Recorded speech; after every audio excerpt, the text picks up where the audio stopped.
इस श्रद्धांजलि सभा में और इस पुण्यतिथि में आए हुए सभी साथियों को 124वीं पुण्यतिथि पर बहुत बहुत हार्दिक अभिनंदन। आप सभी सम्मानित साथियों को क्रांतिकारी की इस्तकबाल जय भीम नील सलाम पेश करते हैं।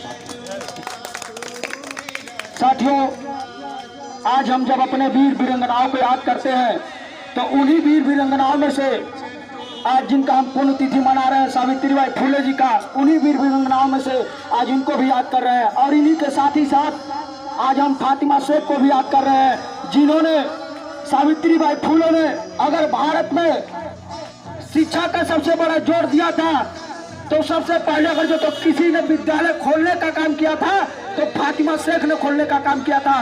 दोनों हिंदू और मुसलमान दोनों मिल करके भारत में वो एक तक नागरिकों तक पहुंचाया था शिक्षा, और माताएं बहनों तक शिक्षा पहुंचाया था। तो हिंदू और मुसलमान का देन है कि हमारी बहनों और माताओं तक शिक्षा पहुंचा था। साथियों,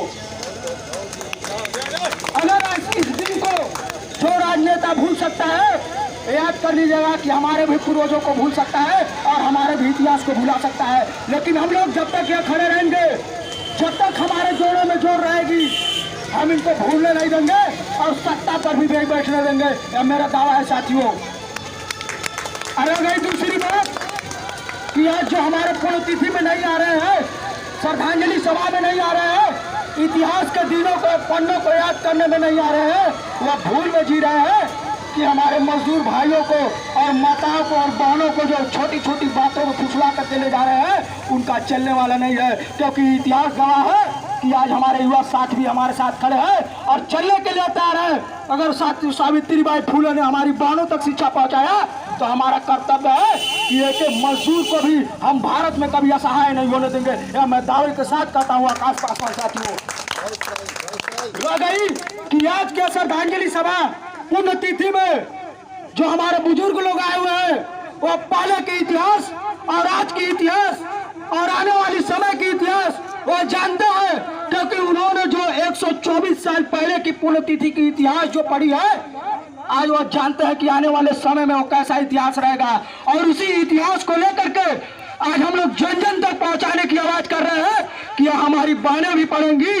और जो सरकार कहती है कि बेटी बचाओ बेटी पढ़ाओ, यह नारा आप लोगों ने सुना होगा, उस नारे पर मैं कहना चाहता हूं, बेटी बचाओ बेटी पढ़ाओ किस इतिहास में लिखा गया है। मैं मानता हूं जिस तरह हम लोग स्वतंत्र हैं, उसी तरह से हमारी बहन और माताएं भी स्वतंत्र है। किसी को आवाज उठाने की जरूरत नहीं है कि हमारी बहन भी बचे और हमारी बहन भी बेटी पढ़े। यह कोई आंदोलन है, कोई किसी का रक्षक नहीं है। इस बात को समझना पड़ेगा कि जब नाकामी की तरह से जब सरकार कोई भी आती है, जब हमारी बहनों को कहती है बेटी बचाओ, जब इतिहास लिखा गया था तो बहनें भी हमारी चढ़ करके इतिहास लिखी थी। उन्हीं का वीर वीरंगनाओं में से सावित्रीबाई फुले भी थी। और ये लोग कहते हैं कि हम बेटी बचाओ अपने बेटी पढ़ाओ, लेकिन इस गलतफहमी से दूर हो जाओ कि हमें नामांकों के मत समझो। क्योंकि हम लोग युवा जवानी के लोग हैं कि जिस ओर जवानी चलती है उस ओर जवाना चलता है। इस बात को समझ लेना। आज पूरी जवानी हम लोगों की लग चुकी है, पूरी युवा साथी लग चुके हैं, पूरे भारतवर्ष लग चुका है कि जो जुमलेबाजी की सत्ता चलाएगा, जो जुमलेबाजी की बात करेगा, चाहे छोटा प्रतिनिधि हो, चाहे छोटी कुर्सी हो, चाहे बड़ी कुर्सी हो, उसको गिराने में हम सक्षम नहीं रहेंगे, गिराने में सबसे पहले आगे रहेंगे। इस बात को समझ लीजिएगा। और यह इतिहास गवाह है कि इस ग्राम सभा में मैं उनको बहुत बहुत धन्यवाद देना चाहता हूँ, जिन्होंने इस ग्राम सभा में सबसे पहले सरकारी स्कूल खोलने का काम किया। उनको मैं बहुत बहुत धन्यवाद देना चाहता हूँ। सावित्रीबाई फुले जी के बाद उनको मैं बहुत बहुत धन्यवाद देना चाहता हूँ, जिन्होंने इस ग्राम सभा में पंचायत भवन से लेकर के सरकारी स्कूल खोलने का काम किया। और रह गई बात कि ऐतिहासिक दिन हम बहुत दिनों से याद कर रहे हैं, संविधान की एक एक पंक्तियों को याद कर रहे हैं।